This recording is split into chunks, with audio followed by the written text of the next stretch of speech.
person like this was in Mexico. It's not oftentimes when a fight falls out that close to fight, the UFC will rebook it on, maybe even a bigger card. So I guess, just how's life been since that when you had to pull out to now and you get to rebook with Kelvin on a probably bigger card? I'm grateful for the opportunity. I think it's getting the justice it deserves, especially the type of fighters that me and KG are. So I'm excited, man. I'm just thankful that he took the fight, and we have unfinished business, and it was a very unfortunate series of events that happened out in Mexico. There's a first time for everything, and that's the first time I've ever not been able to make a fight and was that unhealthy that fast. And it just sucks, man. It sucks. It sucks just because all the time that went into it, the money. But at the end of the day, that's yesterday, and I'm in the present moment now, and we get to run it back, and I'm grateful for that. Given the fact that you did put a whole fight camp for Kelvin, you cut the weight, you made the weight, and then you have to just redo it all again for the same guy, has it just felt like one long fight camp at this point? Absolutely. It was back-to-back camps, so it definitely feels long. But, ultimately this is my job, and the only bad part about this, because otherwise I would be in the gym trying to get better anyways, is just that, I got a weight cut back-to-back. But I think I'm on top of it very well. I've always been a professional and made weight, and I'm excited to step in there Saturday. In terms of game planning for Kelvin, I assume you had him scouted out pretty well the first time. And then so what do you do in this second fight camp, essentially? Like, do you go back to the drawing board, or do you just kind of stay healthy and just recut the weight and just kind of pick up the blueprint, run forward? Yeah, I think we have the blueprint, and I think there's a lot of video out there on him to be able to study, obviously, which we've done. So I think it's just a continuation of the game plan while trying to fine-tune it even better, and just give me more time to prepare and just be ready for any situation times two. But, yeah, we're more than prepared for anywhere this fight goes. And then last one for me, going off of that, a lot of fans, they'll give you flack for this, but Kelvin hasn't said anything. Like, he hasn't said anything negative. You haven't said anything negative about him. Yeah. So I guess just how much appreciation, not just for taking the fight, but if anyone should probably be annoyed, it would be Kelvin, and he hasn't said anything negative about you. I wouldn't expect him to say anything negative because he's missed weight before, right? How many times? And that's not, taking a dig at him, but things happen. And I respect him because he has fought everybody. He's a tested guy. He's been here for a long time, so it would be wrong of me to come up here and disrespect him. Now, do I think I'm going to beat his ass? I do. That's my competitive nature. That's why we're fighting, and we get to find out Saturday. But, yeah, I would say I don't appreciate it, but I respect it because if he was upset and he had something to say, I can understand that. But as far as everybody else, running their mouth, they can shut the fuck up. Like, they're not the ones cutting weight. They're not the ones spending money. They're not the ones in a training camp. They're not the ones that, had to go through what I did. And I'm just grateful that he wanted to fight still. And we got it rebooked. Like I said, when you face off and you make weight and you don't get to do the dance, I think it's unfinished business. So I'm glad he's my opponent again. And I'm really grateful and happy that we get to run it back. Joe over here. We've seen throughout his career some ups and downs from Kelvin. You mentioned like his weight issues. So I feel like we sometimes see different kind of versions of him when he's out there. I guess, what are you kind of expecting to see when you guys get in there? What version of Kelvin Gastelum are you hoping for? I've trained for the Kelvin that fought Izzy, the guy that's going to be in your face, the guy that's got the cardio to go hard 15 minutes. And, so I'm training for the best version of Kelvin. I also thought, in my personal opinion, that KG has done his better work at 85. He's not going to be as sucked out as 70, obviously, but I still think that there's a huge power difference between us. I think there's a big skill difference between us. As far as me being more complete, I think a lot of people go off my Jack Hermanson fight, which is fine, but that was my first big show, my first big test. Walked into it not 100%, had some things going on, and it wasn't my best performance, but I didn't get rocked, I didn't get dropped, I didn't get submitted, I didn't get fraud checked. So let's redefine what fraud checked is. If anybody got fraud checked, we could say it's Bo Nickal. He got finished on his first loss. I lost basically a split decision, 3 rounds to 2. So it is what it is, man. but I'm prepared for KG of old. Yeah, and he's never been finished with strikes. I know you mentioned your power. When you're game planning for him, how much does that play into your psyche going in? Do you want to be the first guy to finish him, or do you have to adjust, like, this guy's probably going to take some of my better shots? No, I mean, listen, I know I can finish him. There's no question. If my power touches his chin, I can fold anybody in this division.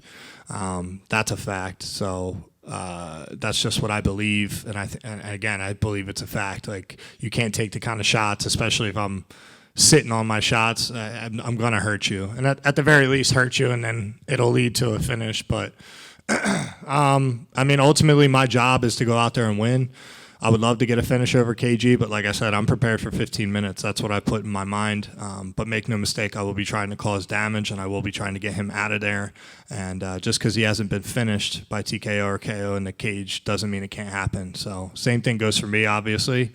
There's a first time for everything, but I'm really confident in my skills and my preparation, and I think I'll be able to get him out of there some way, one way or another. Hi. You've talked, obviously, about your wrestling coach, Will Harmon, in the past. Given the proximity to media, will he be there on Saturday? Will you have any other friends? Or? Yeah, I have a lot of people here. I haven't offered him to come yet just because of trying to figure out everything with tickets and whatnot. He's got 3 babies, and he's got a special needs daughter, so she requires a lot of his time. It's hard for him to get away. But, yeah, I mean, he texts me. We talk all the time, and he's always going to be somebody very special in my life. He's the guy that gave me the opportunity to pursue this career and be where I am now. So without him, none of this is possible, to be honest. Has he seen you fight professionally in person before? Yes. Which fights? That's a good question. He's been to a lot. Okay. He's been to probably all of my early pro fights. He was in my Miami fight. I think he's only been to 1 or 2 of my UFC fights just because of travel. He's a full-time teacher, full-time dad. Do you ever go back to Pencrest and try and? Yeah, sometimes I'll go back for the pep rallies and just get the kids hyped up. So I try to show face. It's been a little harder because I've had back-to-back camps, so I haven't seen them as much this time. But yeah, I always try to go back and talk to the kids or just get them hyped up, and I don't forget where I came from. So the Pencrest Wrestling Room was special. Not just because of the program, but just because of the coaches and the lifelong friendships I built there. Thank you. Joe, right back here. Your team at Marquez MMA is already in conversation to be the team of the year this year. What has this momentum been like for you, and what's it like being surrounded by those guys day in and day out? It's great, man. It just shows that we work hard and what we do works, obviously. And I don't really look too much into that. You know what I mean? We're all just equal people training and trying to pursue this dream the best we can. And, we don't really worry about if we win the award or anything like that. We just try to focus on individual fights, individual performances, and obviously the team success is huge. The momentum definitely helps. Everybody's happy, everybody's coming in and training harder, and you see guys that win on a Saturday and they're in there training on a Monday, Tuesday, like Nursultan. So yeah, it's definitely a good feeling to have the team winning versus obviously having to pick up your teammates when they lose. And you recently partnered up with the brand Out Pouch. Yeah. They partner up with military dogs after they complete their service, which I think is super cool and right up your alley, right? What's it like being a representative of them within the professional realm of MMA? I love that you brought that up. That's a great question because I just did, a deal with them, and I'm a big fan of Tucker Carlson and watching all of his interviews and just his outtake on things. And I'm just happy to support a brand that, actually stands for something positive and, they're impacting the world. And I think Tucker's doing a great job of that. And I'm very happy to be able to rep them on my back. And I hope that I can become, the first branded athlete for them at this level in the UFC. So shout out to Alp and Tucker Carlson. Let's get this dude's ass whooped on Saturday. And last for me, you recently appeared in a documentary on Roku. What was that whole experience like for you? And are you glad that fans have the opportunity to kind of see your preparation from a behind-the-scenes angle? Yeah, so the documentary is free on Roku. It's out finally after 2 years. We had a lot of things that we had to get through with licensing and who was paying what. And it was a little bit of a mess, but it's out. And I think the biggest thing with that is it doesn't show you obviously the preparation per camp, but it shows you my lifelong dedication to the sport, my commitment, and it goes beyond these interviews of ego questions, you know what I mean, where it's like, oh, you think you're the best, you think you do this, who you want to fight next. You know, it actually shows you the person that I am and what I've endured to get here.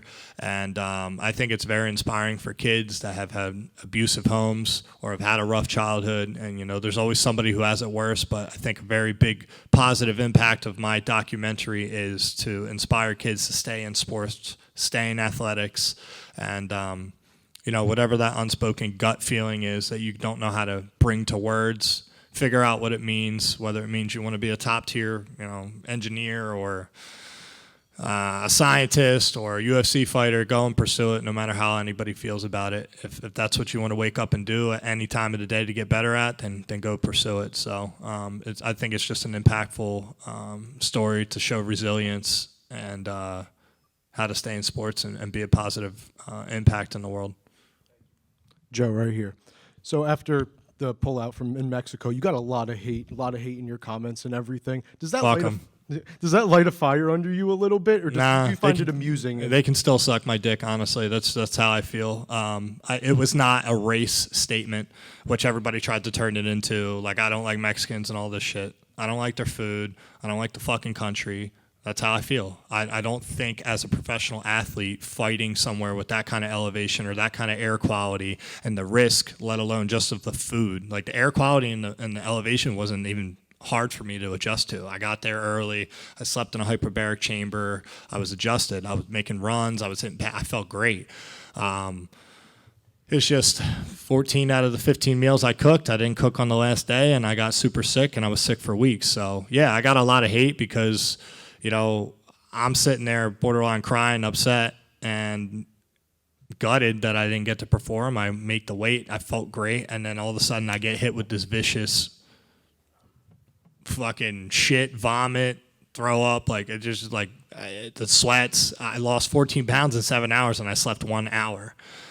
I was literally close to making weight again when I woke up. I was 193 pounds. I'm a dude that walks around at 220. Like, it wasn't feasible. And I've never had to pull out of a fight, so it was very disheartening to see people be like, oh, we hope the cartel kills you. We hope your plane crashes. Oh, you're a pussy. We hope you die from whatever. So it's like, all right, suck my dick. That's how I felt. And that's why I said Mexico's a shithole, and I'll never go back. I won't fight there. But the people were nice. I have no problem with the people. It's just fighting there as a professional athlete makes no fucking sense to me. That's just my personal opinion.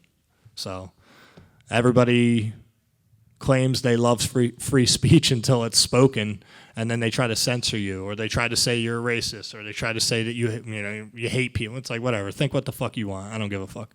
Yeah, I mean, you told Kelvin you almost got robbed there. I mean, it definitely wasn't a good experience. My coaches and my teammate got fucking stopped by the police because they were trying to shake them down for cash that they didn't have. Like, come on, dude.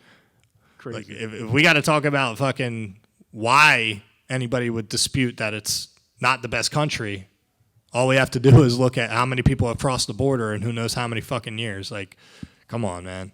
Don't act like it's such a great place. It's ran by gangs and fucking law enforcement's paid off by gangs. It's not that great of a place. Stop fucking coming at my neck. You know, they got 2 hands on my dick at all times. It's fucking frustrating. Joe, right over here. 1 second. On a lighter topic, actually, I just wanted to ask, this will be your first fight with your black belt. How much can we expect to see you show off that black belt in this fight? Well, I think Kelvin, just my opinion, I think Kelvin's afraid of my power early, so I wouldn't be surprised if he wrestles to try and tire me out type deal. So we're more than prepared, brother. I think I have very underrated grappling, very underrated wrestling, and I think the only negative people can go off of with my game in that regard is just the 5th round against Jack, because I was fucking exhausted in a 5-round fight, my first 5-round fight. So I'll be good, brother. But yeah, hopefully if he gives me an option to grapple fuck him and take him down and beat his ass, then I'll do it. Over here, Joe. One of the biggest comebacks in the sports is your hairline. Do a lot of fighters ask you about it because it turned out really well?